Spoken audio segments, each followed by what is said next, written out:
Sometimes the hardest thing to rebuild isn't a broken roof, it's a broken heart. For 52-year-old Wyatt Brenner, life had become small and safe, raising his daughter alone in a mountain cabin where nothing much changed. Then a spring storm tore through his roof, and his daughter Sienna came home with her own heartbreak to mend. Wyatt tried fixing it himself, but he was no handyman. That's when Faye Calloway arrived, a kind carpenter passing through town who offered to help in exchange for a place to stay. What began as hammering beams became something more. Could 3 wounded souls find healing under one damaged roof? Before we jump back in, tell us where you're tuning in from, and if this story touches you, make sure you're subscribed, because tomorrow I've saved something extra special for you.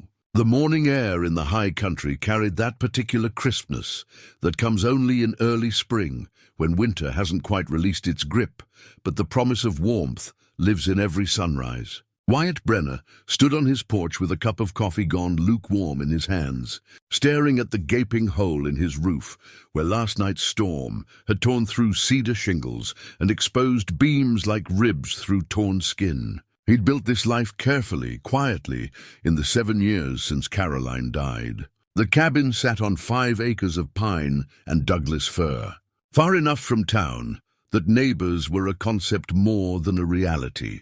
Close enough that he could still get groceries and meet with clients when his accounting work required it. It was a good life. A small life, maybe, but good. The coffee had gone cold because he'd been standing there for 20 minutes, trying to calculate in his head whether he could afford a contractor, whether he could manage the repairs himself, whether it even mattered. The cabin had been Caroline's dream. She'd found the property, negotiated the price, overseen most of the renovation work while he juggled spreadsheets and tax returns.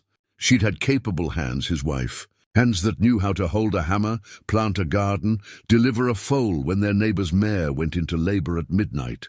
His own hands knew keyboards and calculators.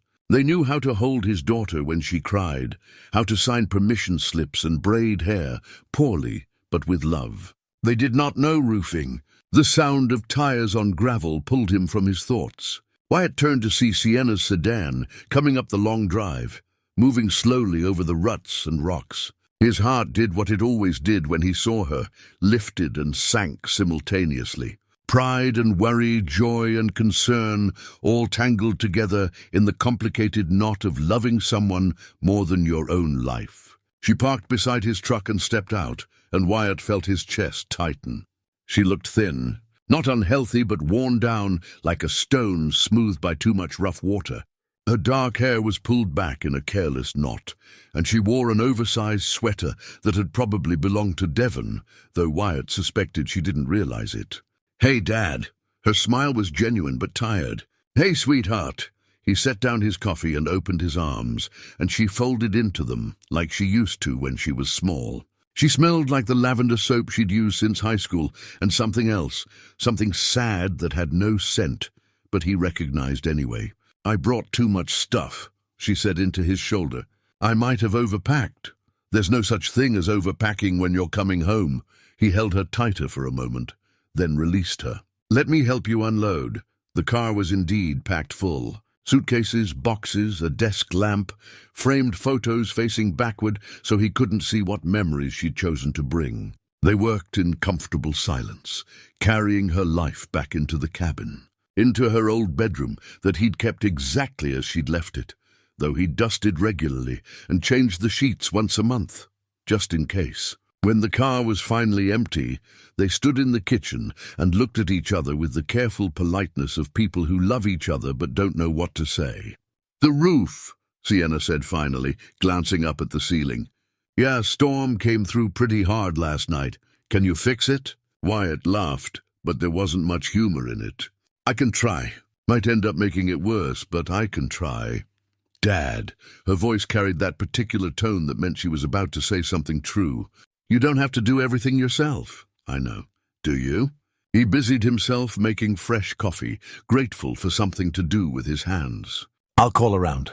"Get some quotes." "It'll be fine," but they both heard the uncertainty in his voice. That evening, they ate dinner at the old pine table that Caroline had refinished one summer, working on it for weeks until the grain glowed golden in the lamplight.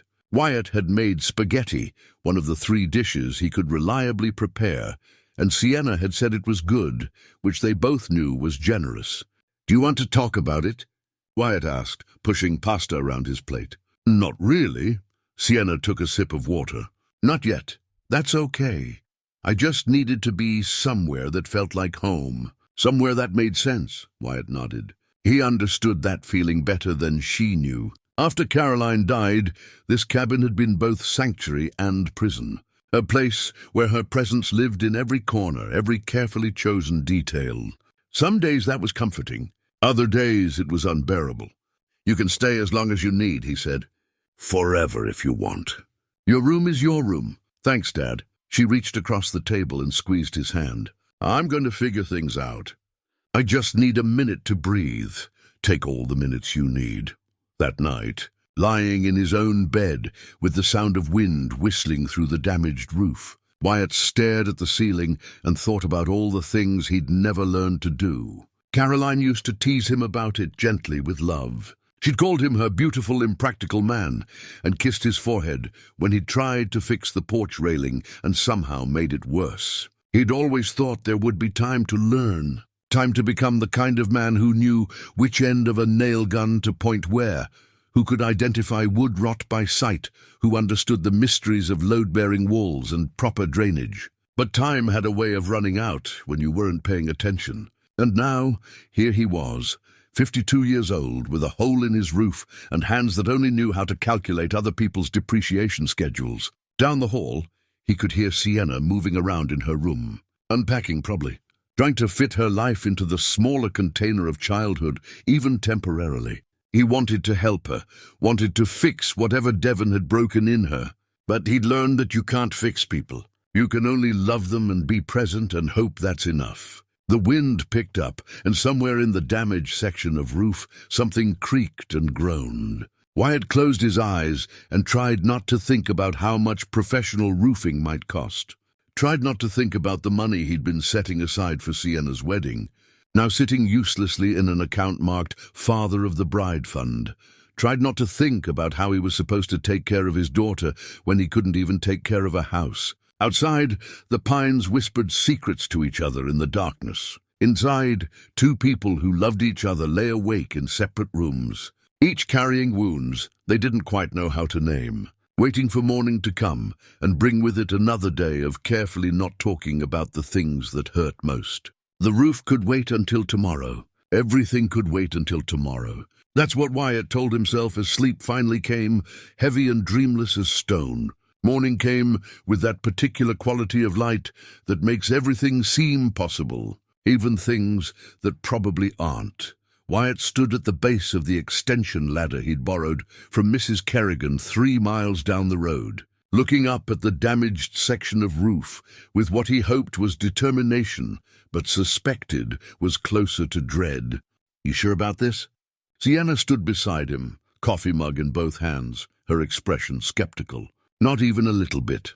Wyatt tested the ladder's stability, found it somewhat reassuring. "But I can at least get up there and see what we're dealing with. Take some pictures, maybe. That'll help when I call contractors." "Dad, I know. I'm being careful." He started climbing, and each rung felt like a small betrayal of common sense. Heights had never particularly bothered him, but the older he got, the more aware he became of gravity's indifference to human dignity. Halfway up, he paused to catch his breath and noticed Sienna had her phone out, probably ready to call emergency services. "I'm fine," he called down. "I didn't say anything. You were thinking it loudly." The roof's surface was more damaged than it had looked from the ground. Shingles torn away in great patches, underlayment exposed, and already starting to curl from moisture. One of the support beams had cracked clean through. Wyatt knelt carefully on the intact section and tried to remember anything useful from the home improvement shows Caroline used to watch. He was examining the cracked beam, wondering if it could be reinforced or needed complete replacement, when his foot slipped on wet moss he hadn't noticed. For one crystalline moment, time expanded, and he saw very clearly how this was going to end. Sliding down the pitched roof, tumbling off the edge, landing hard on ground that had gotten considerably farther away than he remembered. His hand shot out and caught the edge of a roof vent, fingers wrapping around the metal collar with desperate strength. He stopped sliding, heart hammering so hard he could hear it in his ears. "Dad?" Sienna's voice was sharp with fear. "I'm okay. I'm okay." He carefully redistributed his weight, found purchase, worked his way back to safer ground. Coming down, the descent took twice as long as the climb. When his feet finally touched solid earth, his legs were shaking and his hands felt weak as water. Sienna set down her coffee and hugged him hard. "That's it," she said into his shoulder. "You're not going back up there. I need to—" "No, you need to hire someone who knows what they're doing before you break your neck." He wanted to argue, but the truth was, his hands were still trembling and he'd just had a very clear vision of his own mortality. "Yeah, you're probably right." They were standing there, Wyatt trying to recover his dignity and Sienna trying not to look as scared as she'd been, when they heard the sound of a truck engine. Both turned to see an old Ford pickup, midnight blue with rust along the wheel wells, coming up the drive. The truck parked beside Sienna's sedan, and a woman stepped out. She was maybe late 40s, with sun-weathered skin and laugh lines that suggested she used them frequently. Her hair was pulled back in a practical braid, steel-grey threads running through brown. She wore work jeans with actual work stains, boots that had seen real use, and a flannel shirt with the sleeves rolled up to reveal forearms that spoke of physical labor. Her hands, Wyatt noticed, looked capable. "Morning," she said, her voice warm and slightly rough, like honey mixed with gravel. "I hope I'm not intruding. I was driving past earlier, saw you up on that ladder and—" She paused, smiled apologetically. "Well, I'm a carpenter by trade, and I've seen enough people nearly fall off roofs to recognize the signs. Thought I'd circle back and make sure you were all right." There was something immediately disarming about her directness. No pretense, no agenda. Just genuine concern delivered with a smile that reached her eyes. "I'm fine," Wyatt said, though he suspected the shakiness in his voice undermined the claim. "Just assessing the damage. Assessing is important." The woman walked closer, tilted her head to look at the roof, and Wyatt saw her expression shift into something professional and focused. "That beam's cracked through. You've got water damage in the underlayment and—" She squinted. "Is that a whole section of decking that's compromised?" "I have no idea," Wyatt admitted. "I'm an accountant, not a roofer." She laughed, and it was a good sound. "Nothing wrong with knowing your limits. I'm Faye, by the way. Faye Calloway, Wyatt Brenner. This is my daughter, Sienna. Nice to meet you both." Faye's handshake was firm without being aggressive, her palm calloused in a way that spoke of years holding tools. "Listen, I don't want to overstep, but I'm actually between jobs at the moment. Been traveling around picking up work where I can find it. If you need help with that roof, I'd be happy to take it on." Wyatt felt his pride kick in, that stubborn male instinct that said he should be able to handle his own problems. "That's kind of you, but I'm sure I can find someone local. Get some quotes." "Dad," Sienna said quietly, and he heard the gentle rebuke in her voice. Faye seemed to sense his hesitation. "I'll be honest with you, I'm not just offering out of the goodness of my heart. I'm looking for a place to stay for a week or two. Hotels eat up my travel budget faster than I'd like. So here's my proposal. I fix your roof, you provide room and board. Fair trade, no money changes hands, and you get professional work instead of—" She gestured at the ladder, whatever was about to happen up there. "You want to stay here?" Wyatt felt off balance, like the world had tilted slightly sideways. "If you've got a spare room. If not, I can sleep in my truck. Done it plenty of times." She said it matter-of-factly, no self-pity. "But I do good work, and I'm guessing you need that roof fixed before the next rain." Sienna stepped forward. "We have a spare room, and honestly, watching my dad try to fix that roof himself was taking years off my life. Sienna, Dad, she's a professional. She's offering. Why are we even hesitating?" Faye raised her hands. "No pressure. If it feels wrong, just say so. I'll be on my way, no hard feelings." But something in her eyes, A steadiness, a quiet competence made Wyatt's resistance crumble. Maybe it was exhaustion. Maybe it was the memory of how close he'd come to sliding right off that roof. Maybe it was something else he didn't want to examine too closely. "Okay," he heard himself say. "If you're serious, then yes." "Thank you." Faye's smile widened. "I'm serious. Let me grab my tools, and we can take a look at what we're working with. I'll need to run into town for supplies, but I can give you a list of what I'll need. Should be able to start this afternoon if the weather holds." She walked back to her truck, and Wyatt watched her go, feeling like he'd just agreed to something that would change more than just his roof. Beside him, Sienna was smiling, the first real smile he'd seen from her since she'd arrived. "This is good, Dad. This is really good." "Is it?" "Yeah." She squeezed his arm. "Sometimes help shows up exactly when you need it. You just have to be willing to accept it." Faye returned with a worn leather tool belt slung over her shoulder and a measuring tape in hand.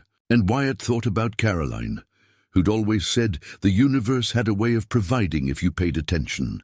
He'd stopped believing that after she died. But standing here in the morning light, watching this stranger walk toward his broken roof with confidence and purpose, he felt something shift in his chest. Maybe not hope, not yet, but possibility. And for now, that was enough. The hardware store in town was the kind of place that smelled like sawdust and possibility. Faye moved through the aisles with practiced efficiency, pulling items from shelves, while Wyatt pushed the cart and tried to understand what half of them were for. "Cedar shingles," Faye said, checking the quality of a bundle. "They'll match what you've already got. Could go with asphalt, cheaper and faster, but cedar ages better up here in the mountains. Breathes right. Whatever you think is best." She glanced at him, one eyebrow raised. "It's your roof, Wyatt. You get a say." "My say is that I trust your judgment." Something flickered across her face, surprise maybe, or appreciation. "Cedar it is, then." They loaded roofing nails, underlayment, flashing tape, a box of brackets that Faye said they'd need for the compromised beam. At the register, Wyatt pulled out his credit card before she could object. "Materials are on me," he said. "That wasn't part of the deal, but it's only fair." Fair enough. Faye didn't argue, which he appreciated. There was a practicality to her that he found refreshing. No false modesty, no games, just straightforward honesty. On the drive back, she told him about the last job she'd done. Little house outside of Bozeman. Family wanted a deck-built pergola over it. The father had drawn up these elaborate plans, showed me pictures from magazines. I told him we could do it, but it had cost about twice what he was thinking. Did he go for it? Nope. Hired some guy off Craigslist who said he could do it cheaper. Faye shook her head, smiling slightly. Drove past 3 months later. The whole thing was already sagging. Some lessons cost more than money. Back at the cabin, Sienna had made sandwiches and set them out on the porch with fresh lemonade. The three of them sat in the morning sun, eating and talking about nothing in particular.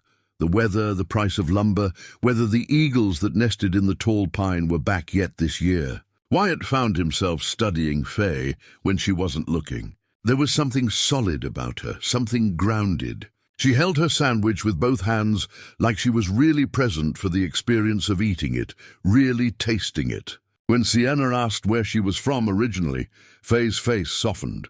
"Vermont. Little town you've never heard of, up near the Canadian border. Taught special education there for 15 years. You were a teacher?" Sienna leaned forward, interested. "Was." Faye took a drink of lemonade. "Life changed. I changed. Been on the road about 3 years now, picking up carpentry work. My husband taught me the trade. He was a contractor. I used to help him summers when school was out." The past tense didn't escape Wyatt's notice. Used to, was, the same language he used when talking about Caroline. The grammar of loss. "Well," Sienna said gently, "we're glad you're here now." After lunch, the real work began. Faye set up the ladder with a confidence Wyatt envied, tested it twice, then climbed up with her tool belt, riding low on her hips. She moved across the damaged section like she'd been born on rooftops, sure-footed and calm. "Hand me that pry bar," she called down, and Wyatt scrambled to figure out which tool was the pry bar. "The one that looks like a bent crowbar," Faye said, not unkindly. He found it, carried it up the ladder, carefully, so carefully, and passed it to her. She took it without comment on how white his knuckles were from gripping the rungs. "You don't have to come up here if you're not comfortable," she said. "I want to help." "Then help! But tell me if it's too much. No shame in knowing your limits." They worked through the afternoon, Faye teaching as she went. How to identify which shingles needed replacing, how to feel for soft spots in the decking, how to check if a beam could be reinforced or needed replacing entirely. Wyatt absorbed it all like a student who'd shown up late to class and was trying desperately to catch up. His hands blistered within an hour. He didn't mention it, but Faye noticed anyway. "Take a break," she said. "Get some gloves from my truck. Blue toolbox behind the driver's seat." "I'm fine." "Wyatt." She fixed him with a look that was firm but not unkind. "Blisters get infected. Infected hands can't work. Get the gloves." He climbed down, found the gloves, work-worn leather that smelled like machine oil and cedar, and pulled them on. They were too small, but they'd do. In the truck bed, he noticed a guitar case, battered and covered in stickers from different states. Colorado, Montana, Idaho, Oregon. A traveling life, documented in adhesive. When he climbed back up, Faye was humming something under her breath. An old tune he half recognized but couldn't name. "You play?" he asked, gesturing toward the truck. "When the mood strikes, you. Not a musical bone in my body. Caroline, my wife, she played piano. Not well, but enthusiastically. Enthusiasm counts for a lot." Faye didn't ask what happened to Caroline, and Wyatt was grateful for that. "Here, hold this steady while I secure it." They worked until the light started to fade, until Wyatt's arms ached and his back protested, and he'd learned more about roof construction than he'd ever imagined needing to know. When they finally climbed down for the day, Sienna was waiting with cold bottles of water and the news that she'd made dinner. "Nothing fancy," she said. "Just chicken and rice. But there's enough for 3. Over dinner, the conversation flowed easier than Wyatt expected. Faye asked about his accounting business, seemed genuinely interested in the particulars of small-town tax preparation. Sienna told stories about her marketing job in the city, the campaigns she'd worked on, the clients who'd driven her slowly insane. "So why'd you come back?" Faye asked, and the question was gentle enough that Sienna answered honestly. "I was engaged. It ended badly. I needed somewhere that felt safe while I figured out what comes next." "I understand that." Faye's voice carried recognition, the weight of similar experience. "Sometimes you need to go backward before you can go forward again." After dinner, as the mountain air turned cool and the first stars emerged, Faye retrieved her guitar from the truck. She settled on the porch steps and played old folk songs, some Wyatt recognized and some he didn't. Her voice was untrained but true, and there was something achingly honest about the way she sang. Wyatt sat in the rocking chair Caroline had loved, listening, and felt something in his chest loosen. Something that had been clenched tight for 7 years, so long he'd forgotten it was there. He looked over at Sienna, saw tears on her cheeks reflecting starlight, and understood that she felt it too. This loosening, this careful, cautious opening. When Faye finished the last song, the silence that followed was comfortable, complete, the kind of silence that only exists between people who've started, however tentatively, to trust each other. "Thank you," Wyatt said quietly. "For what?" "For today. All of it." Faye smiled, her face half-shadowed in the porch light. "Thank you for letting me stay. It's been a while since I've had a place that felt like this." "Like what?" "Like home." That night, lying in bed with the sound of Faye's guitar still echoing in his memory, Wyatt realized he'd laughed more today than he had in months, maybe years. His hands hurt, his back ached, and he'd probably be sore tomorrow. But he felt alive. And that, he thought, as sleep pulled him under, was worth any amount of physical discomfort. Rain arrived 3 days into the project, drumming against the windows, with the insistence of an uninvited guest who has no intention of leaving. Wyatt woke to grey light and the sound of water running through the gutters, and his first thought was relief. They'd managed to get tarps secured over the damaged section yesterday evening. Faye insisting they take the extra time, even though they were all tired. "Weather up here doesn't ask permission," she'd said, hammering the last corner tight. Better safe than sorry. Now, standing in the kitchen with coffee brewing and rain streaking the windows, Wyatt was grateful for her foresight. The cabin felt smaller with 3 people trapped inside by weather, but not uncomfortably so.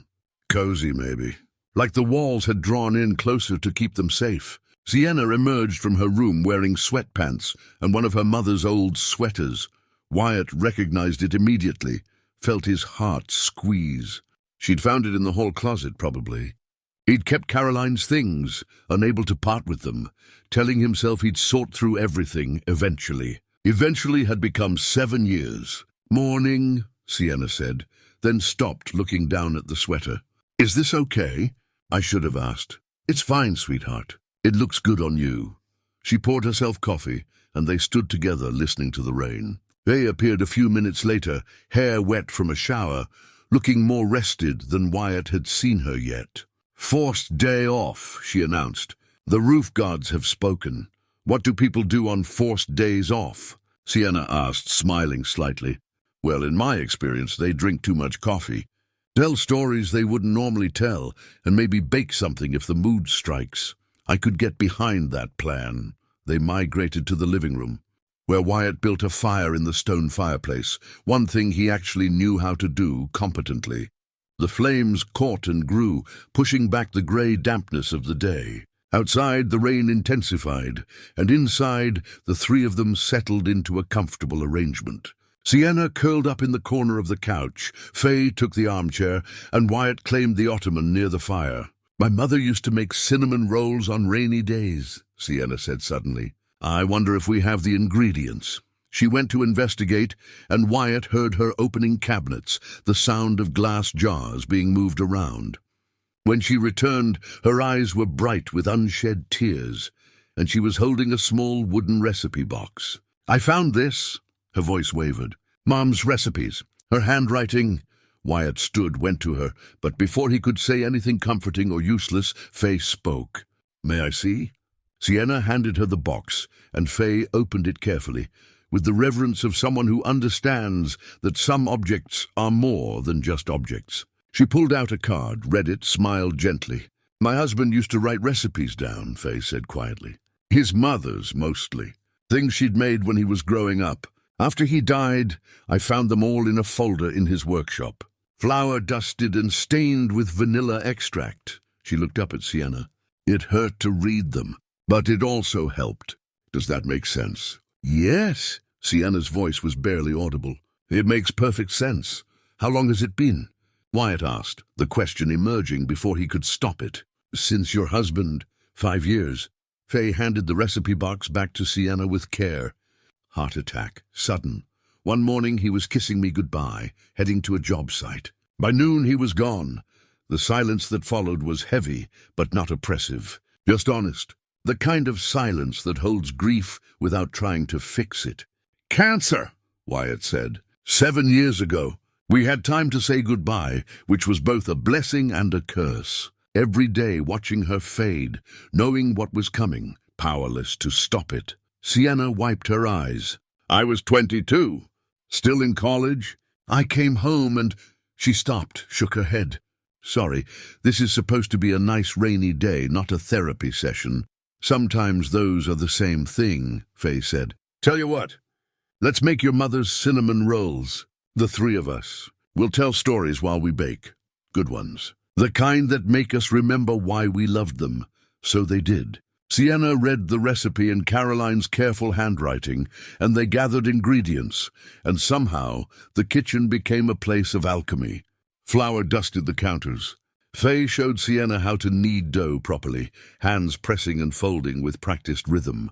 Wyatt melted butter and mixed cinnamon with sugar, following instructions, feeling useful. And they talked. Faye told them about meeting her husband in college, how he'd been the loud one, and she'd been quiet, how opposites attracted and somehow made sense. How he'd proposed during a thunderstorm, both of them soaked to the skin, laughing like fools. Wyatt shared about Caroline's stubbornness, how she'd insisted on learning to ride a motorcycle at 40, how she'd fallen off 3 times before finally getting it right, refused to quit, how she'd ridden that bike right up until the treatment made her too weak, and even then she'd sit in the garage and just look at it. Sienna told stories Wyatt had never heard, things Caroline had said to her during those last months, private conversations between mother and daughter, advice about love, about strength, about not being afraid of joy even after sorrow. "She told me," Sienna said, rolling out dough with careful attention, "that grief is just love with nowhere to go, that it doesn't mean you stop loving. It just means you have to find new ways to hold it." The cinnamon rolls went into the oven, and the cabin filled with sweetness and warmth. They played cards, rummy, which Faye taught them, and talked about easier things. Books they loved, places they wanted to visit, small dreams that felt manageable. When the rolls came out, golden and perfect, they ate them warm with more coffee, and Wyatt thought about how strange it was that grief could sit at the same table as contentment, that you could miss someone desperately and still feel grateful for the moment you were in. "She would have liked you," he told Faye, surprising himself with the admission. "Your wife?" "Yes, Caroline. She would have appreciated your competence. Your honesty." He paused. "Your music." Faye's smile was soft. "I would have liked her too, I think. Anyone who raises a daughter like Sienna and teaches a man like you that it's okay to accept help. She must have been something special." She was. "So was my husband." Faye's eyes were distant for a moment, then focused again. "But they're gone. And we're still here. And that means something, I think. Means we're supposed to keep going. Keep building things. Keep finding reasons to get up in the morning." Sienna reached across the table and took both their hands. "I'm glad I came home. I'm glad you're both here. I know I've been quiet about Devon, about everything, but watching you two this past week, it's helped. Seeing that people can survive loss and still be whole, still be kind." "You're going to be okay," Faye said with certainty. "It might take a while, but you're going to be more than okay." The rain continued all day, but inside the cabin, wrapped in warmth and flower dust and the lingering sweetness of cinnamon, none of them minded. They told more stories, played more cards. They played guitar again, teaching Sienna a few simple chords, both of them laughing when Sienna's fingers couldn't quite find the right positions. Wyatt watched them, his daughter and this woman who'd appeared in his life like an answer to a question he hadn't known to ask, and felt something shift deeper in his chest, not just loosening now, opening, actually opening. That night, after Sienna had gone to bed and Faye had retired to the guest room, Wyatt stood at his bedroom window and watched the rain. He thought about Caroline, sent her a silent message wherever she was. "Thank you for teaching me that love doesn't end. Thank you for Sienna. Thank you for this life, even the hard parts." And then, carefully, like a man learning to walk after a long illness, he let himself think about tomorrow. About more days with work gloves and roofing nails and patient instruction. About evenings with guitar music and easy conversation. About the possibility that life could hold more than just survival. The rain whispered against the glass, and Wyatt closed his eyes and listened, and for the first time in 7 years, the sound didn't make him feel alone. The roof work had reached that satisfying stage where progress became visible. Whole sections now wore new cedar shingles that gleamed golden against the weathered grey of what remained. Faye worked with steady precision, and Wyatt had learned enough to be genuinely helpful rather than just willing. They'd fallen into a rhythm over the past week. Mornings began early, when the mountain air still held its nighttime chill. Coffee on the porch, discussing the day's plan. Then up the ladder, tools in hand, working while the light was good. Lunch around noon, usually something simple that Sienna prepared. More work in the afternoon, stopping when shadows grew long. Dinner together, then music or conversation or comfortable silence until the day released them to sleep. It felt almost domestic, this routine. Wyatt tried not to think too hard about what that meant. On Thursday morning, Faye discovered a bird's nest tucked into the eave they were preparing to repair. She called Wyatt over, and they examined it together, 3 small eggs, pale blue and perfect, nestled in a careful construction of twigs and moss. "We'll have to move it," Faye said, but her voice was reluctant. "Can we? Will the mother come back?" "If we're careful. If we don't handle the eggs directly, and we don't move it too far." She looked at the surrounding trees, calculating. "That branch there?" "Similar height, good protection. It might work." They spent an hour on the delicate operation. Faye cut a section of board to slide beneath the nest, supporting it completely. Wyatt held the ladder steady while she climbed down with painstaking slowness. The nest balanced like precious cargo. Together they secured it in the nearby pine, using wire to hold the board stable against the trunk. "Think she'll find it?" Wyatt asked. "We'll see. Birds are smarter than people give them credit for." Sienna had watched the whole operation from below, and when they finished, she surprised Wyatt by pulling out her phone and showing them photos she'd taken. Good ones, the nest in Faye's hands, Wyatt's careful attention, the final placement. Angles and lighting that showed she hadn't lost her eye for composition, even if she'd lost her way in other areas. "These are beautiful," Faye said, scrolling through them.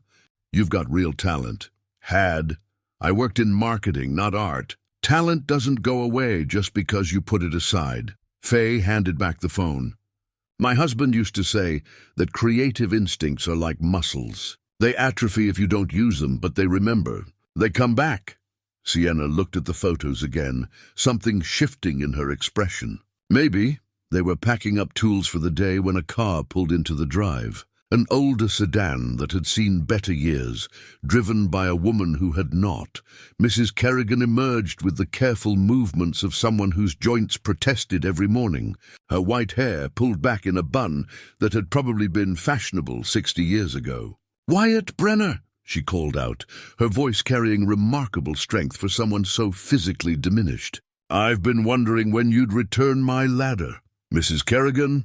Wyatt came down from the roof, wiping his hands on his jeans. "I'm sorry, I should have brought it back already. We've just been... I can see what you've been doing." Mrs. Kerrigan's sharp eyes moved from the roof to Faye and back again. "And who's this helping you?" "This is Faye Calloway.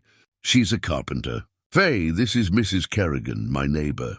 3 miles hardly makes us neighbors, but I'll accept the title." Mrs. Kerrigan extended her hand to Faye, and they shook with the formal courtesy of 2 women assessing each other.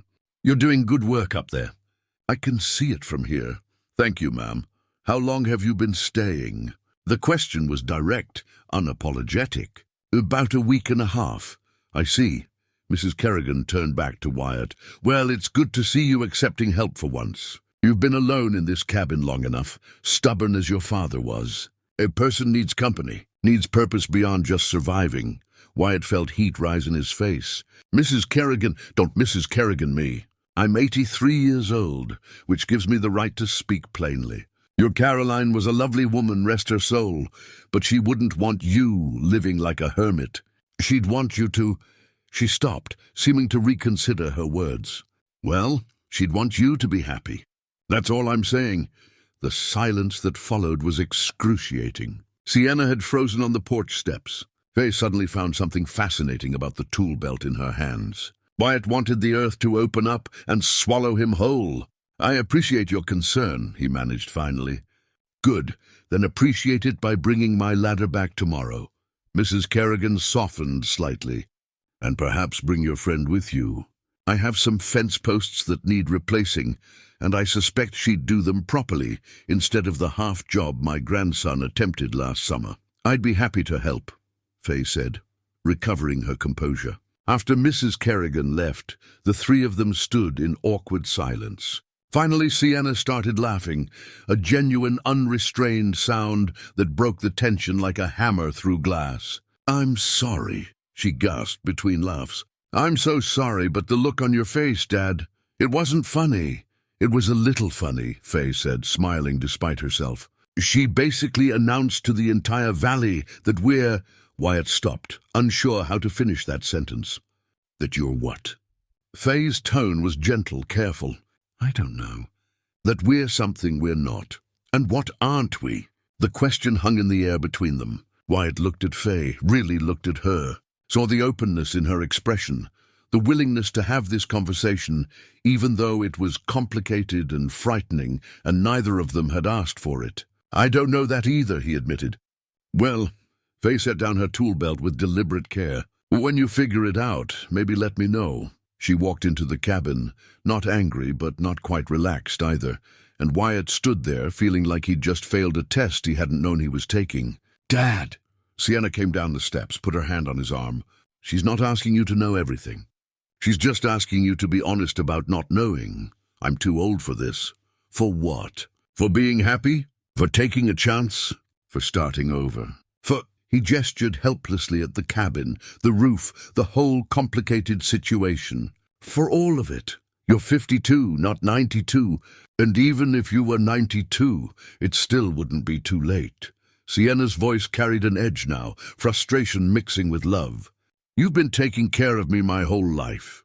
You put everything aside after Mom died to make sure I was okay.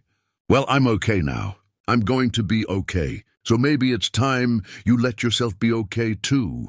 She went inside, leaving Wyatt alone with the lengthening shadows and his own inadequacy. He looked up at the roof, at the work they'd done together. Solid work, work that would last. But roofs were easier than feelings. You could measure a roof, calculate exactly what it needed, follow a clear plan from start to finish. People weren't like that. Especially people who'd already lost everything once and knew exactly how much it cost. Dinner that evening was quieter than usual. Not hostile, but careful. Faye helped cook without being asked, moving around the kitchen with the ease of someone who'd learned the space. Sienna set the table. Wyatt made salad and tried not to think too hard about Mrs. Kerrigan's words or his own fumbling response, or the way Faye's expression had shuttered when he'd said they weren't anything. Because that wasn't quite true, was it? They were something. He just didn't know what to call it. After the dishes were cleared and Faye had retreated to her room, early, claiming tiredness, Sienna caught Wyatt's arm. "Come with me. I want to show you something." She led him to the attic, up the narrow stairs he hadn't climbed in years. The space was dusty and close, filled with boxes and furniture too good to throw away, but not quite good enough to keep in regular rotation. Sienna went directly to a wooden chest in the corner, the one Caroline had brought from her grandmother's house. "I found these yesterday," Sienna said, opening the lid. "I was looking for old photo albums, but I found something better. Inside were letters. Dozens of them, bundled with string, yellowed with age. Wyatt's handwriting on the envelopes. Caroline's name and their old apartment address from before they were married. I wrote to her when I was traveling for work," Wyatt said, memory flooding back.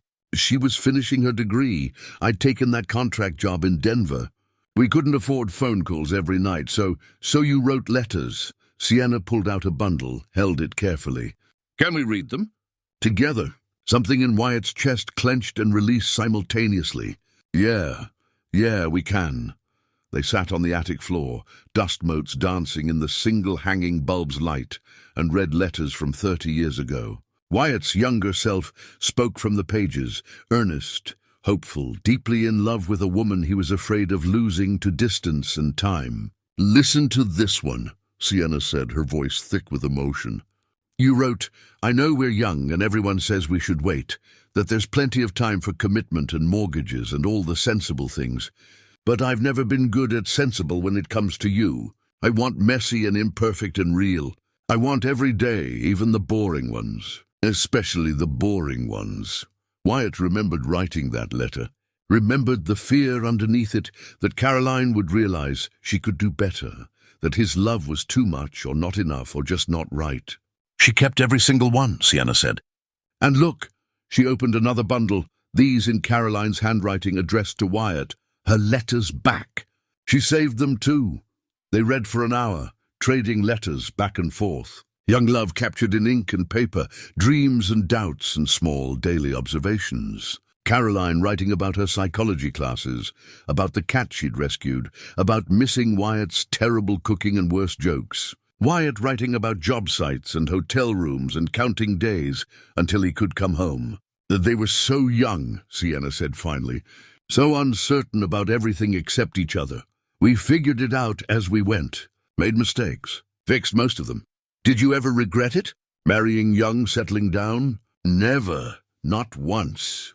Wyatt set down the letter he'd been holding. Your mother and I, we grew up together.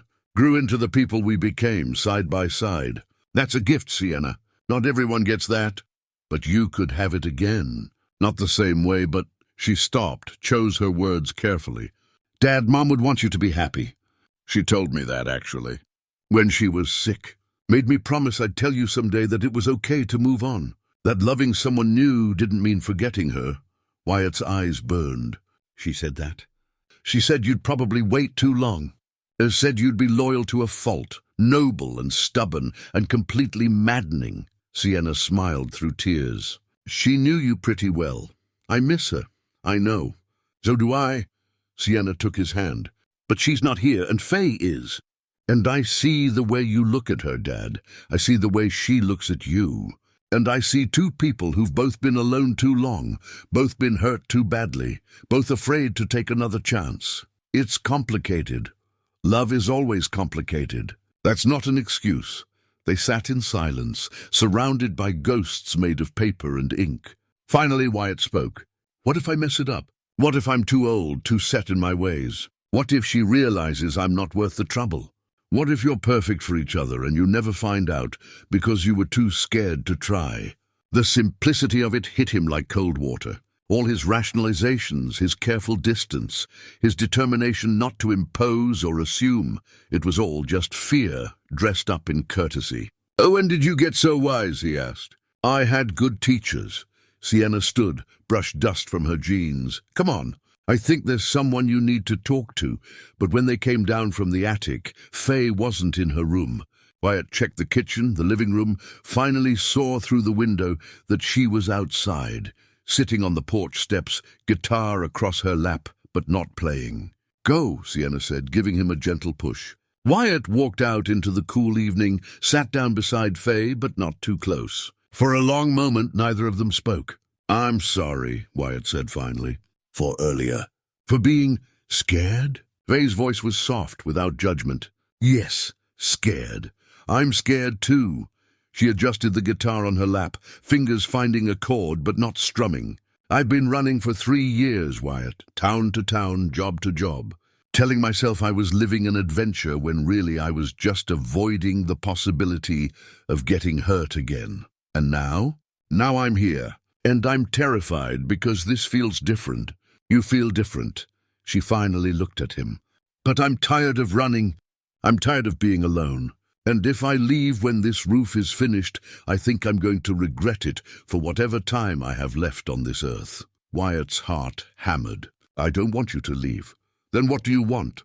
The question was simple. The answer should have been too. But Wyatt found himself thinking of those letters, of young love and old loss, of Caroline's blessing delivered through their daughter. He thought of the past week and a half, working side by side, sharing meals and stories and music. The way Faye hummed while she worked.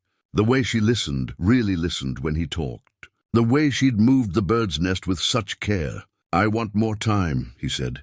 I want to see where this goes. If it goes anywhere. If you're willing to stay and find out. Faye's smile was slow but genuine. There's a community dance next Saturday at the town hall. I heard Mrs. Kerrigan mention it. She would. Will you take me? As a proper date, not just...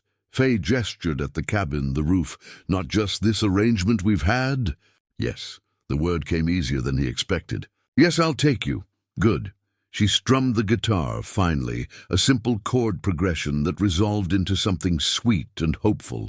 Then we have a week to finish this roof and figure out if I'm staying or going. And if you stay, then I guess we figure out the rest as we go, together. Wyatt let himself lean closer, just slightly, and Faye leaned back, not touching yet, but the space between them felt charged with possibility instead of fear. Inside, through the window, Sienna watched them and smiled. The roof was finished by Wednesday afternoon. They stood back and admired their work. Wyatt's first real carpentry project, completed with professional guidance and his own growing competence. The new cedar shingles would weather and grey over time, eventually blending with the old, but for now they stood bright and golden, a visible testament to what could be built with patience and help. "It's a good roof," Faye said, and there was pride in her voice. "Not just in the work, but in him. You did good, Wyatt. We did good." That evening, Sienna made a celebration dinner, pot roast with vegetables, Caroline's recipe, but executed with her own touches. They ate and talked about the dance on Saturday, about what remained to be done around the property, about small future things that assumed Faye would be there to help with them. Thursday morning, Faye drove into town to pick up mail she'd had forwarded to the post office. She'd been gone for about an hour when she returned, and Wyatt knew immediately that something had changed. Her face had that particular quality of someone who'd just received news that required thinking about. "Everything okay?" he asked. Yes, maybe. I don't know."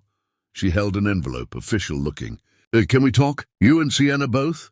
They gathered in the living room, and Faye sat forward in her chair, the envelope resting on her knees, like something that might explode if handled wrong. "I got a job offer," she said without preamble. "My old principal tracked me down. The special education position I left 3 years ago, the teacher who replaced me, is retiring. They want me back. Full tenure track benefits, retirement contribution, substantial raise from what I was making before." Wyatt felt his stomach drop, but kept his face neutral. That's good news, is it?" Faye looked between them. "I don't know if it is. What does the job mean to you?" Sienna asked, her voice careful. "It was my identity for 15 years. I was good at it, really good. Those kids, the ones everyone else found too difficult, too challenging, I understood them, made a difference in their lives." She opened the envelope, pulled out the letter. "They need an answer by Monday. 5 days. Vermont," Wyatt said, and it wasn't a question. "Yes, back to where I came from. Back to the house I still own, but haven't lived in since my husband died. Back to the job I loved but couldn't face after losing him." The silence stretched. Wyatt wanted to say something, wanted to ask her to stay, to choose this uncertain new thing over the security of an established life. But the words stuck in his throat, trapped behind fear and fairness and the terrible knowledge that he had no right to ask her to give up something real for something that might not work out. "What do you want to do?" Sienna asked when Wyatt couldn't. "I don't know." Faye's voice cracked slightly. 3 weeks ago, I would have said yes immediately. Teaching was who I was. But now, Wyatt managed. "Now I'm not sure I'm that person anymore. I'm not sure going back is moving forward or just hiding in a different way." The day passed in a fog of normalcy that felt anything but normal. Faye spent time alone, walking the property, sitting on the porch with her journal. Wyatt tried to work on his accounting but couldn't focus, numbers blurring on the screen. Sienna baked bread, Caroline's recipe again, and the cabin filled with the smell of yeast and warmth, but it couldn't quite dispel the tension. At dinner, they attempted conversation, but kept circling back to the unspoken thing sitting between them, like an unwelcome guest. "You should take it," Wyatt heard himself say, the words emerging before he'd consciously decided to speak them. "If it's a good job, with security and benefits and work you love, you should take it." Faye set down her fork carefully. "Is that what you want?" "It's not about what I want. It's about what's right for your life. Wyatt, I won't ask you to stay. I can't. That wouldn't be fair."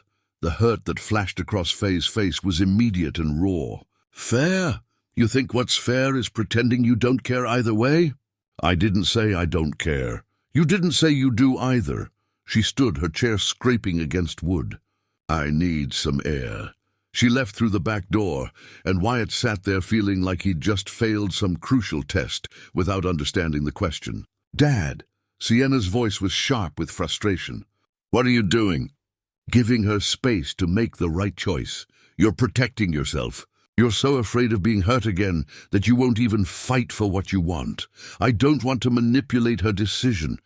Telling someone how you feel isn't manipulation. It's honesty."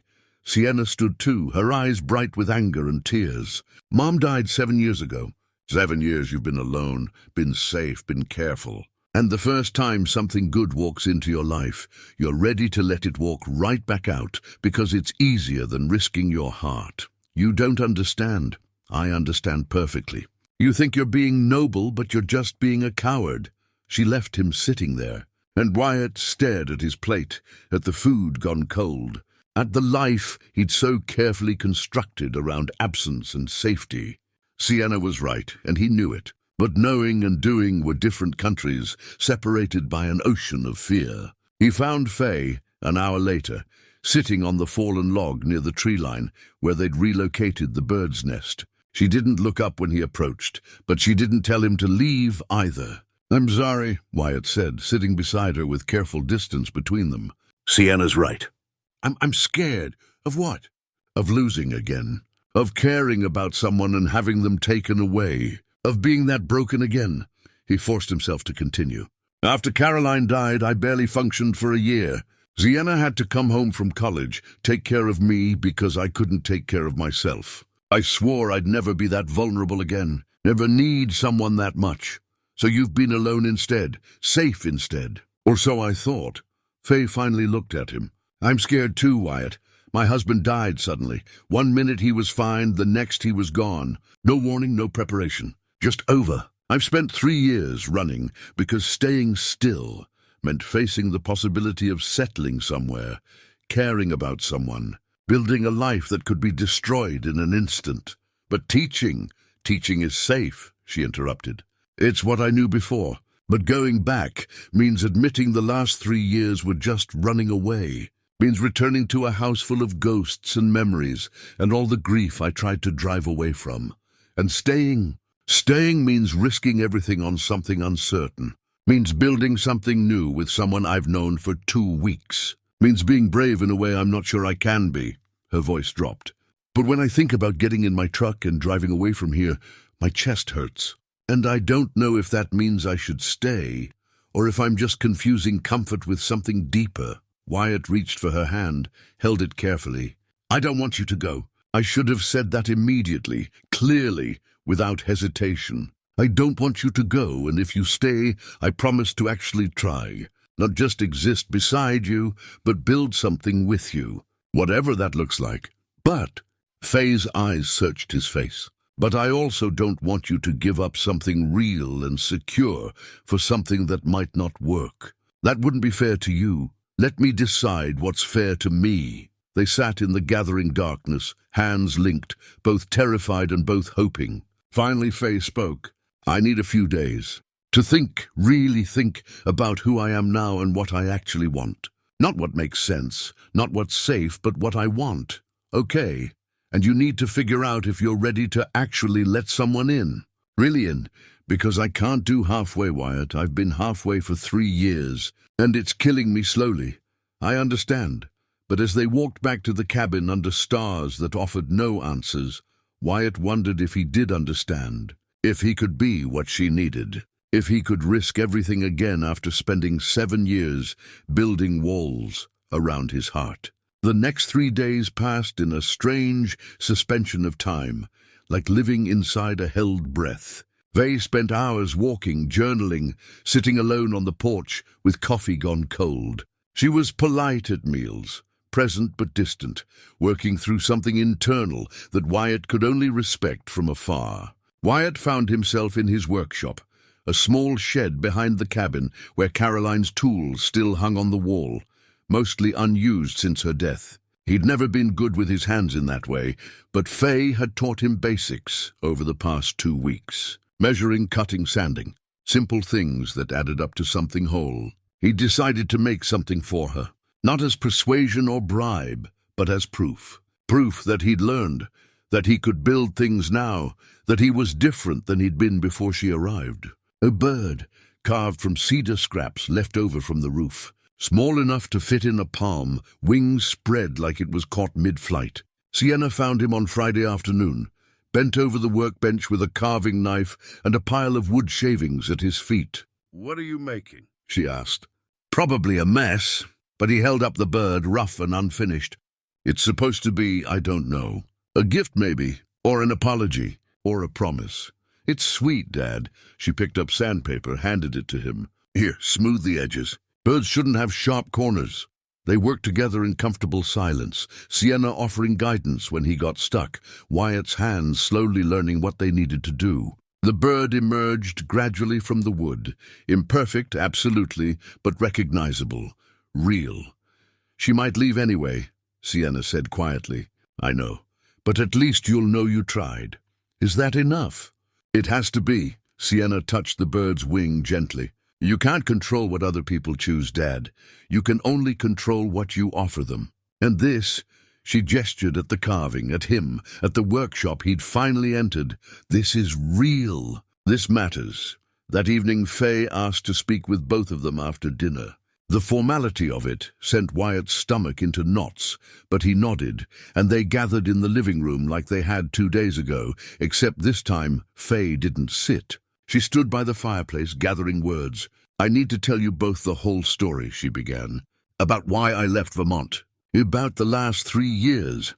Wyatt started to say she didn't owe them explanations, but she held up a hand. "I do. I need to say this out loud. For myself, if nothing else." So they listened. Faye told them about the morning her husband died, how they'd argued about something stupid, whether to replace the kitchen cabinets or just refinish them. How her last words to him had been irritated, distracted. How he'd kissed her anyway, said he loved her anyway, walked out the door to a job site and collapsed 4 hours later, dead before the ambulance arrived. She told them about the funeral, about returning to the house they'd renovated together, about the teaching job she'd loved suddenly feeling impossible. Every child a reminder of the children they'd never have. Every staff meeting another hour, sitting in a chair where he'd never sit again. "I sold everything," she said. "Furniture, his tools, everything except what fit in my truck.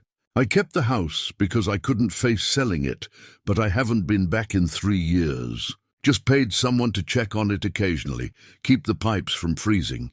And you've been traveling since then," Wyatt said. "Running," Faye corrected. "I've been running. Town to town, job to job. Never staying long enough to get attached, to care, to risk feeling that kind of loss again." She looked at them both. "Until here. Until you two. Until I started to remember what home felt like." "What changed?" Sienna asked. "I did.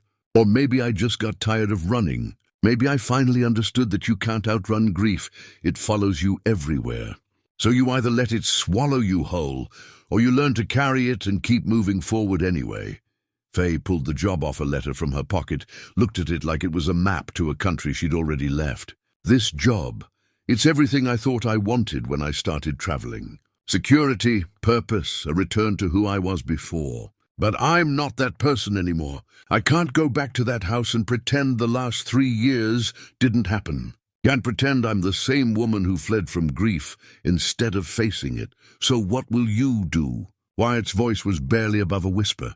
"I don't know yet, but I know what I don't want." She set the letter on the mantel. "I don't want to keep running. I don't want to choose safety over living. I don't want to be 60 years old looking back and wondering what would have happened if I'd been brave enough to stay." Wyatt stood, his legs shaky but holding. "I need to tell you something too. I've been alone for 7 years, and I've called it healing when really it was just hiding. I've built this small, careful life where nothing can hurt me because nothing can reach me. And you," his voice caught, "you reached me anyway. Wyatt, let me finish, please." He took a breath. "I'm 52 years old. I'm an accountant who can barely hammer a nail straight. I have a daughter who's still figuring out her own life, a cabin that's always going to need something fixed, and more emotional baggage than any reasonable person should want to take on. But if you're willing, if you can see past all of that, I'd like to try building something real with you. Here, together." The silence that followed felt enormous. Faye's eyes were bright with tears, her hands clasped in front of her like she was holding herself together. "I need to sleep on it," she said finally. "I need one more night to be absolutely certain. Because if I say yes, if I stay, I need to know I'm doing it for the right reasons. Not because I'm afraid or because it's easier than going back, but because it's what I genuinely want. That's fair. Is it?" Faye's smile was sad. "Nothing about this feels fair. It feels terrifying and reckless and possibly the best thing that's happened to me in 5 years." She left them then, retiring to her room early. Sienna hugged Wyatt hard. "I'm proud of you," she whispered. Whatever happens, I'm proud of you for trying."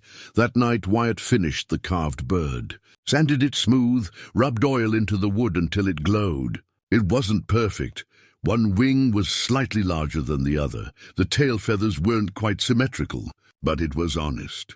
Made with his own hands, his own effort, his own hope. He set it on his nightstand and stared at it until sleep finally came. Fitful and full of dreams, he couldn't quite remember when morning arrived.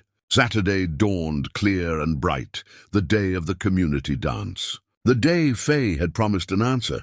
The day everything would change one way or another. Wyatt made coffee with shaking hands and waited for the sun to rise. Wyatt woke before dawn, his heart already racing, though he hadn't moved. Saturday, the day of answers. He lay in bed, listening to the cabin's familiar sounds, wood settling, wind in the pines, the distant call of an early bird. Sounds that had been his entire world for 7 years and might return to being his only company by evening. He rose, dressed, made coffee. Through the window, he saw Faye's truck still parked in its usual spot, and his chest loosened slightly. She hadn't left in the night. That was something. When he walked into the kitchen, he found her bags by the door. His heart stopped. She was leaving. She'd made her decision, and it was Vermont, security, the known world over this uncertain new thing they'd barely begun. He stood there frozen, coffee cup halfway to his lips, and felt the familiar numbness start to creep in, the protective shell he'd worn for 7 years beginning to reform.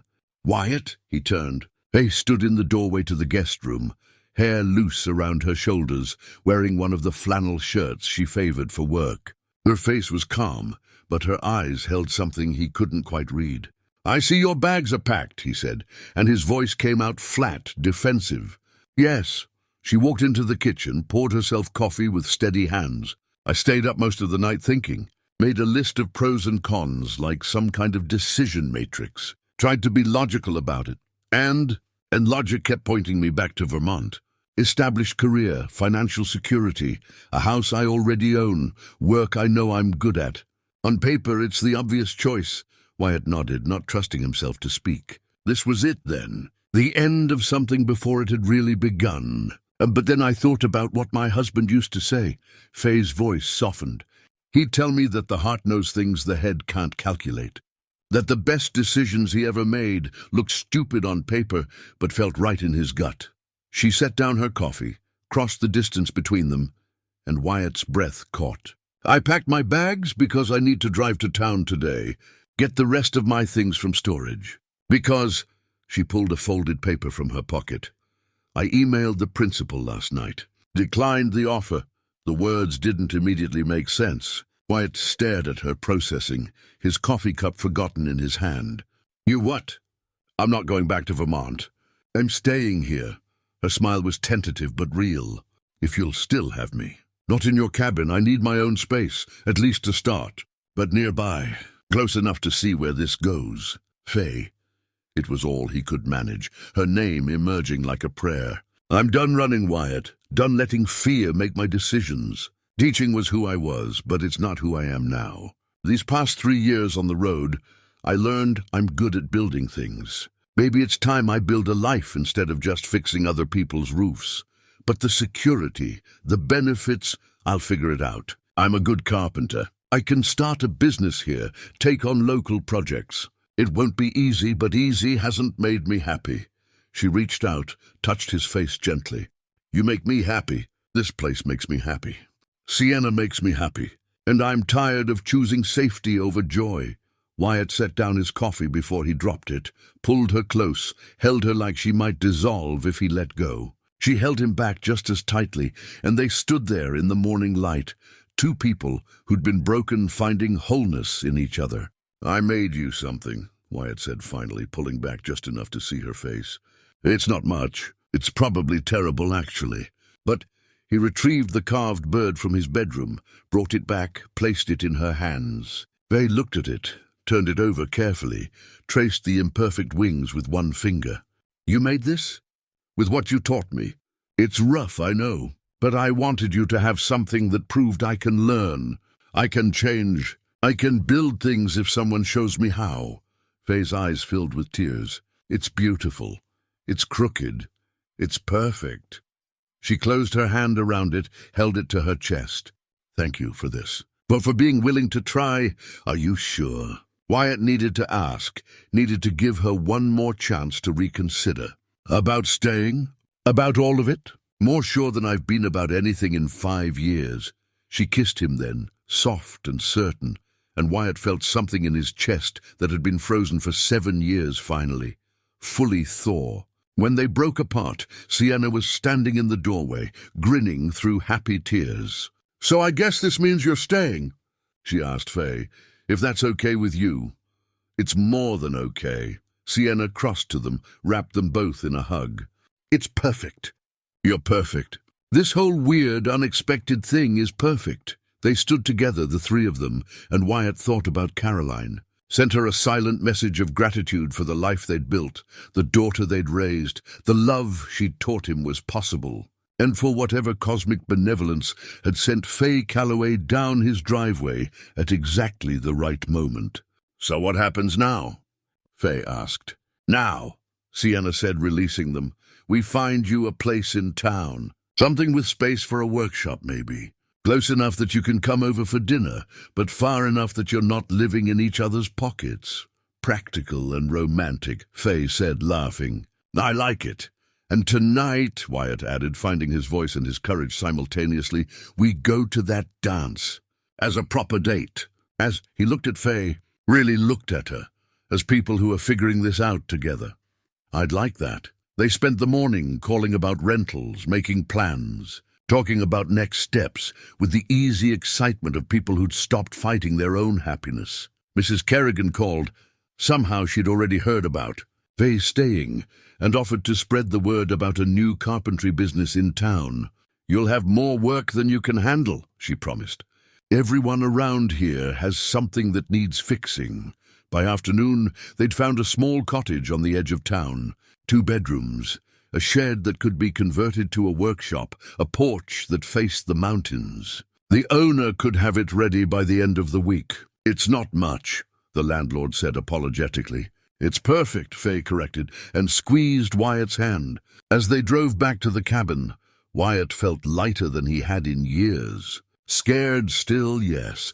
Fear didn't just disappear because you made a brave choice. But hopeful too.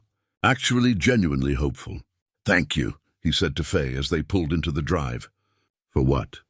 "For choosing this. For choosing—" He paused, found the courage. "For choosing me. Thank you for being worth choosing." The weeks that followed felt like watching time-lapse photography of a garden growing.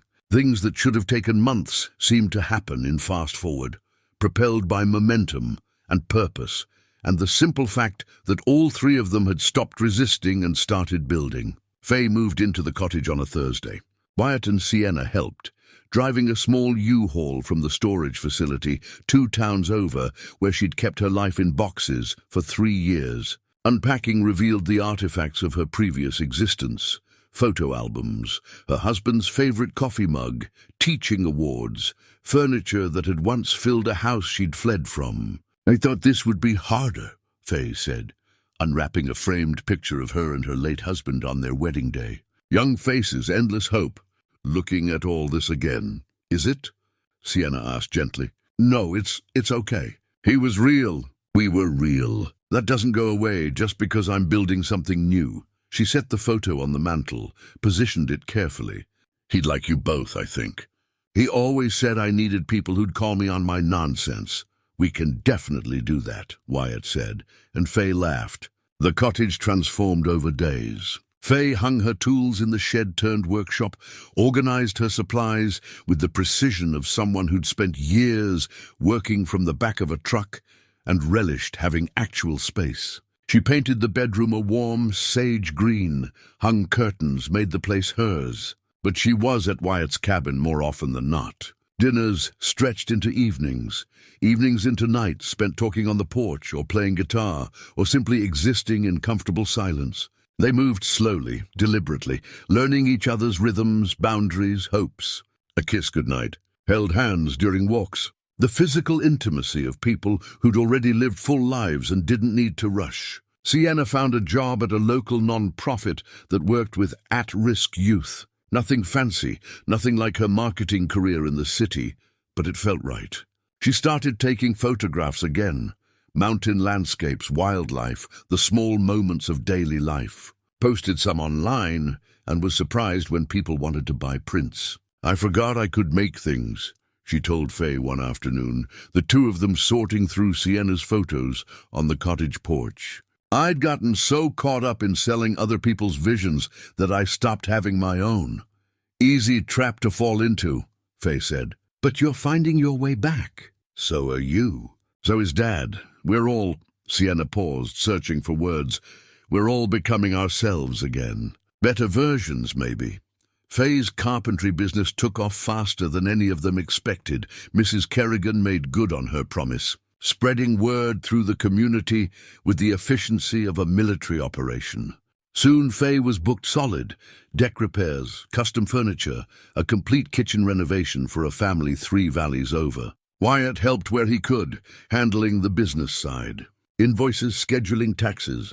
His accounting skills merged with her craftsmanship, and they discovered they worked together as well professionally as they did personally.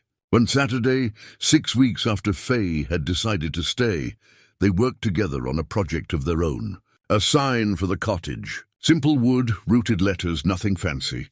But they designed it together, built it together, each contributing their particular skills. "What should it say?" Faye asked, pencil hovering over the design sketch. "Home," Wyatt said without hesitation.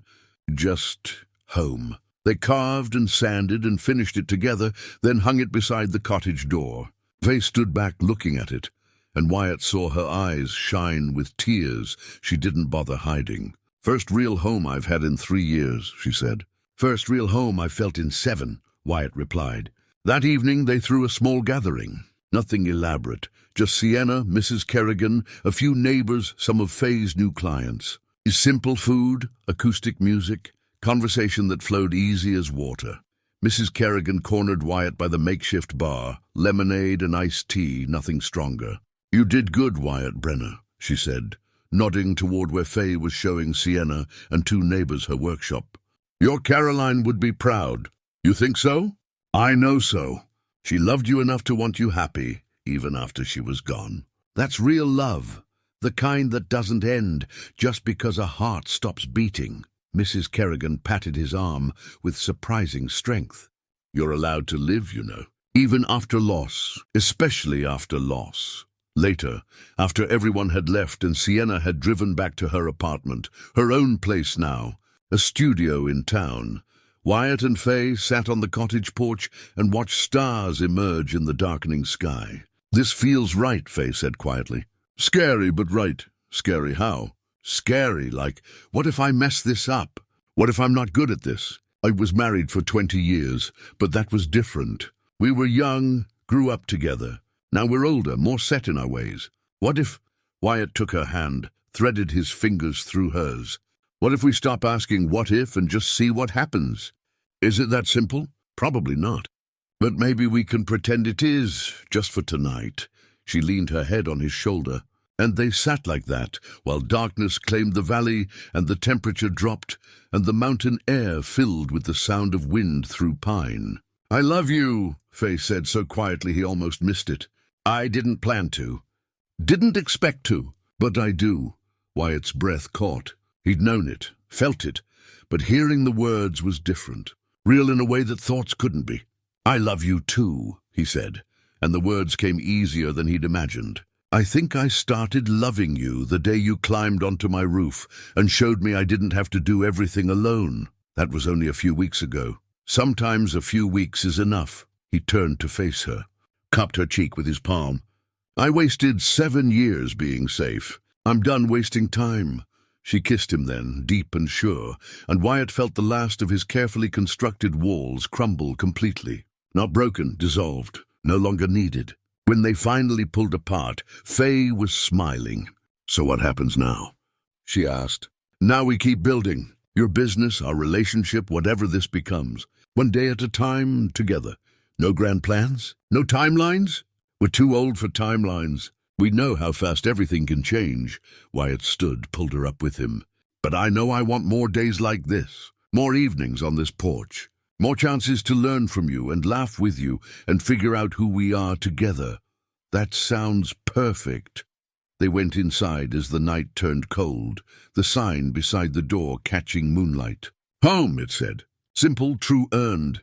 Inside, in the warm glow of lamplight, two people who'd thought their chances at happiness had passed found themselves building something new, not replacing what they'd lost. Nothing could do that. But adding to it, honoring it by continuing forward.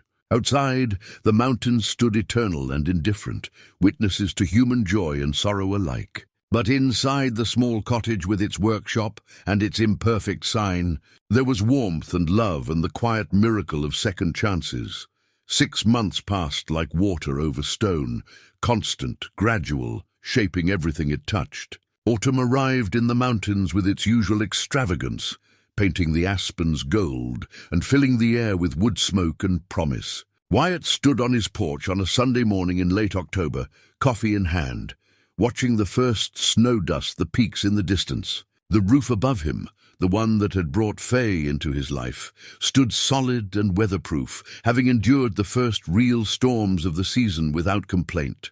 Behind him, the cabin door opened and Faye emerged, wrapped in one of his flannel shirts over her own clothes, hair still mussed from sleep.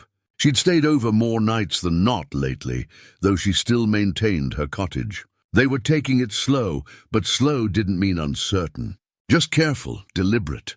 "Morning," she said, slipping her arms around his waist from behind. "Morning." He covered her hands with his free one, both of them looking out at the awakening valley.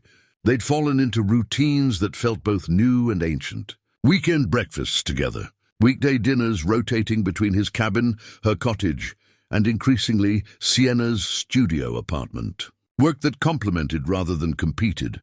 Wyatt handling the business side of Faye's growing carpentry operation while maintaining his own accounting clients. Faye's workshop had become something of a local landmark. She'd taken on an apprentice, a young woman named Iris, who'd been drifting like Faye once had and needed direction. Watching Faye teach, seeing her patience and skill, Wyatt understood that she'd found her way back to helping people.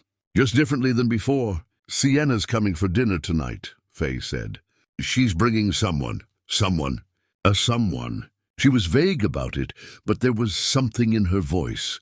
Wyatt smiled. His daughter had been healing in visible increments. The broken engagement that had sent her home was rarely mentioned now, processed and integrated, and no longer the defining moment of her recent history. She'd been taking photography classes online, building a small business, doing portraits and landscape work. More importantly, she'd been building a life, friends, community, purpose. Good for her, Wyatt said. She deserves happiness. So do you. Faye kissed his shoulder through the flannel. And somehow, improbably, you found it. We found it, he corrected. The day unfolded with the easy rhythm they'd established. Faye worked in her cottage workshop on a custom bookshelf order.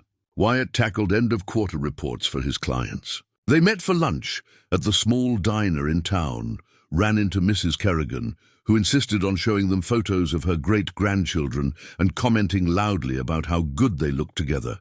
"When's the wedding?" she demanded. "We're taking our time," Faye said, smiling. "At your age, you don't have time to waste." "At our age," Wyatt countered gently, "we know the difference between rushing and savoring." Mrs. Kerrigan harumphed, but couldn't quite hide her approval.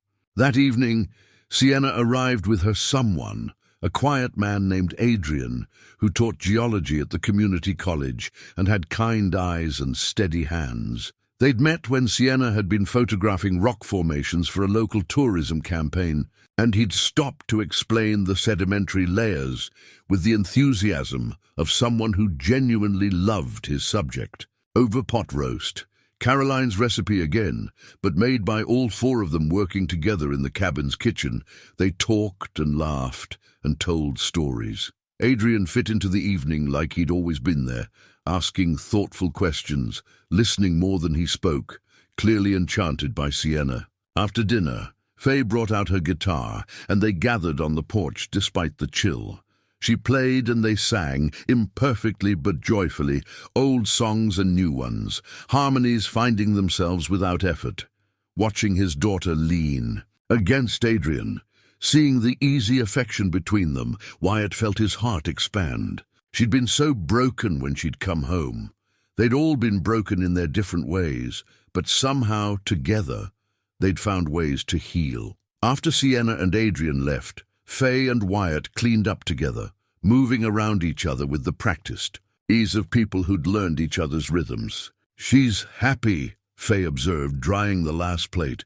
"She is, because she saw us figuring it out and knew it was possible. Think we've figured it out?" "I think we're figuring it out. Present tense, ongoing." Wyatt hung up the dish towel, turned to face her. "And I think I'm ready." "Ready for what?" "For more, he took a breath. "For asking you to marry me, eventually, when it feels right. Not today necessarily, but—" Faye laughed, pulled him close. "Are you proposing or thinking about proposing?" "Thinking about it. Out loud, with you, because that's what we do. We figure things out together. I love that about us." She kissed him softly. "And yes, eventually, when it feels right. I'd like that very much." They moved to the porch, bundled in blankets against the autumn chill, and sat in the rocking chairs Caroline had loved. Above them, the repaired roof stood strong. Around them, the mountains held their eternal watch. And between them, something precious and hard-won glowed steady as candlelight. "You know what I realized," Faye said after a long, comfortable silence. "What's that?" "That storm that tore your roof apart. It felt like the worst thing at the time, but it brought me here, brought us together. Sometimes things have to break before better things can be built." Caroline used to say something similar, that the universe provides what you need, even if it's not what you wanted. Smart woman, the smartest. She'd like you, you know. You're both, he searched for the right word, both the kind of people who fix things, who make things better just by being present. I'd like to think I would have liked her too. They sat until the cold drove them inside, until the cabin wrapped around them with its familiar warmth. Faye gathered her things to head back to her cottage. She had an early job tomorrow, but paused at the door. "Thank you," she said. "For what?" "For letting me stay, for being brave enough to try, for showing me that home isn't a place you return to. It's something you build with people who see you. Thank you for climbing onto my roof that day, for being patient with a stubborn man who didn't know how to accept help. We're quite a pair." "We really are." After she left, Wyatt stood in his cabin and looked around. Same walls, same floors, same furniture Caroline had chosen all those years ago. But different now, not haunted by absence, but enriched by memory. Not a museum to what was lost, but a foundation for what was being built. He thought about the scared, broken man he'd been 6 months ago, the one who'd nearly fallen off a roof because he couldn't admit he needed help. The one who'd spent 7 years surviving instead of living. That man was gone, not erased but transformed, integrated into someone new, someone who knew how to hold grief and joy in the same heart, who understood that loving again didn't diminish. What came before, who'd learned that the best things in life often arrive unexpectedly and require courage to keep. Outside, in the tree near the cabin, the bird's nest they'd relocated still held a family. The eggs had hatched, the chicks had grown, and now new birds were building something of their own in the same spot. Life continuing, adapting, persisting. Wyatt turned off the lights and headed to bed, and as he drifted towards sleep, he thought about tomorrow, about the work he'd do, the person he'd see, the life he was building one careful, intentional day at a time. Sometimes the hardest thing to rebuild isn't a broken roof, he thought, echoing the words that had started this journey. It's a broken heart, but with patience, with help, with courage enough to try, anything can be rebuilt. Anything can be made whole again. Not the same as before, but strong enough to weather whatever storms might come. And that, Wyatt knew as sleep claimed him, was more than enough. It was everything.